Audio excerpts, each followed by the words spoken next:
Keterisian rumah sakit rujukan Wisma Atlet Kemayoran Jakarta terus bertambah. Pihak rumah sakit pun melakukan sejumlah antisipasi menghadapi lonjakan gelombang ketiga COVID-19.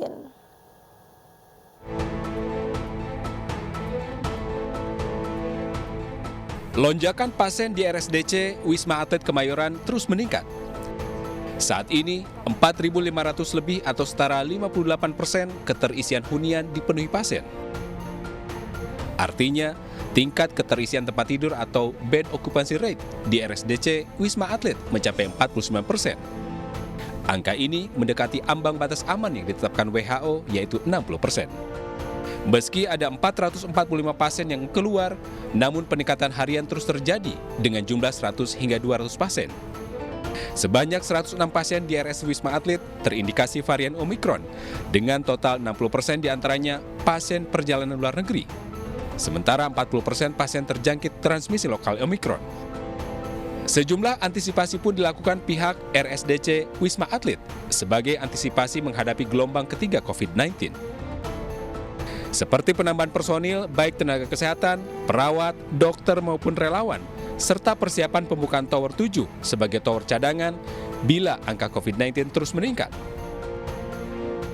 Kenaikan pasien ini sangat signifikan ya kalau kita bandingkan dengan di bulan Desember saat pertama kali Omikron itu ditemukan, itu sekitar pertengahan Desember, itu pasien kita cuma 100-an. Sekarang sudah hampir 4.000 ya, 4.000 menjelang 5.000. Jadi ini peningkatannya sangat signifikan sekali dibandingkan dengan data tahun kemarin. Tahun kemarin itu ketika terjadi lonjakan Delta hampir sama, cuma bedanya Omikron ini gejalanya lebih ringan ya, tampak dari persentase angka kematian tidak ada, memang angka penyakit cukup tinggi.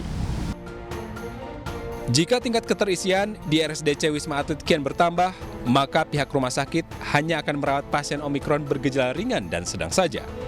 Sementara, pasien Omikron gejala berat akan dirujuk ke Rumah Sakit Persahabatan dan RSPI Sulianti Saroso. Dari Jakarta, Rizka Dior, Tri Julianti, iNews melaporkan. Di tengah lonjakan kasus COVID-19 varian Omikron, kini muncul lagi subvarian Omikron yang dijuluki Son of Omikron. Son of Omikron ini telah teridentifikasi di 40 negara, termasuk Indonesia.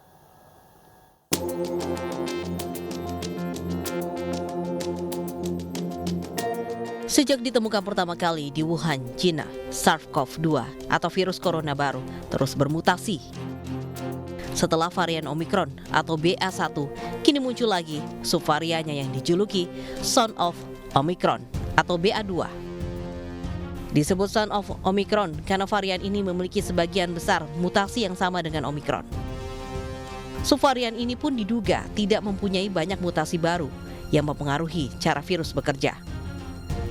Varian BA2 telah terdeteksi di 40 negara, termasuk Indonesia. Di Inggris, Son of Omikron atau BA2 menjadi varian yang sedang diselidiki atau varian of interest. Sementara Organisasi Kesehatan Dunia WHO belum memasukkan sebagian varian of concern atau varian yang mengkhawatirkan. Para ahli menyebut Son of Omikron ini memiliki tingkat penularan lebih cepat dibanding Omikron. Namun belum diketahui apakah BA2 ini lebih berbahaya atau tidak dibandingkan Omikron. Saat ini, penelitian terkait BA2 atau Son of Omikron terus dilakukan para ahli. Sementara vaksin COVID-19 disebut masih cukup efektif untuk melindungi diri dari infeksi maupun mencegah keparahan akibat subvarian ini.